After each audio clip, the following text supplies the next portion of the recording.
To build or not to build, that is the question. Living in a place like Southern California, you see as many old, ugly houses as you do nice homes. So what's happening with these old, ugly houses? They're being torn down and raised to have a brand new, beautiful home put in its place. And so it's obvious that if you did that yourself, found a lot, built a home, you're gonna save a lot of money, right?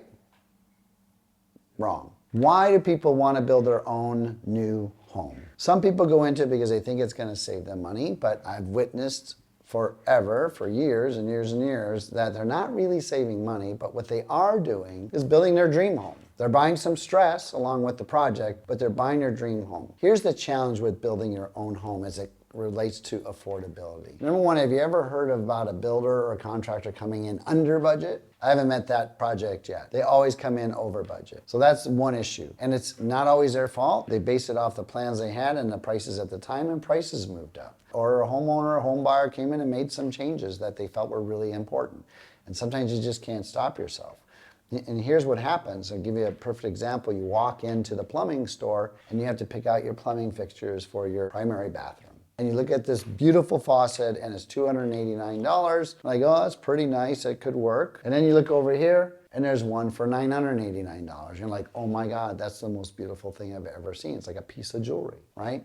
So you're thinking, what's $700 when you're building $1 million home or a $2 million home or a $3 million home? It doesn't feel like much. But when you make these type of decisions all day long, when you gotta make thousands of them, it can be hundreds of thousands, and I've seen millions of dollars over budget based on buyers making those decisions on a day-to-day basis because they're not seeing the totality of those decisions in one place. Windows are a perfect example. You can pick out windows for a home for $30,000 and you can pick out windows for a home for $100,000 in the same house. That's a $70,000 difference. They have perfectly good windows at $30,000 and perfectly good and more beautiful windows at $70,000 or $100,000 and have a $70,000 gap. Make that decision 10 times for building a home, that's $700,000.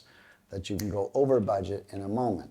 And the other thing to think about is the fact that when you're buying, we'll call it a spec home, a spec builder goes out, buys the lot, builds it to their speculations, and then sells it. Their profit margin realistically is usually around 20%. That's a number they shoot for. They want to make 20% profit. Guess what a builder charges you if they're going to build a custom home for you? About 20%. Those margins that are in the home are going to be paid for one way or another. You're hiring a builder to do it, or you're hiring a builder who's going to make a profit. Those margins are still built in there. So when deciding to build a new home, it's not always about saving money, it's just about building your dream home. It's something you always wanted to do. So just some food for thought as you set forth and decide between building a new home, buying a spec home, buying a home and remodeling it. Which one is most financially sound? It's not a clear answer. Do your due diligence, run your budgets, compare it to new homes already done. You know, what's that time going to save you? That's another factor. The time you're going to save by not being involved in a construction project, because you will get pulled in. You'll get pulled away from your family. You get pulled away from work. You will have a loss of time in this process. And so is that a cost factor as well to keep in mind?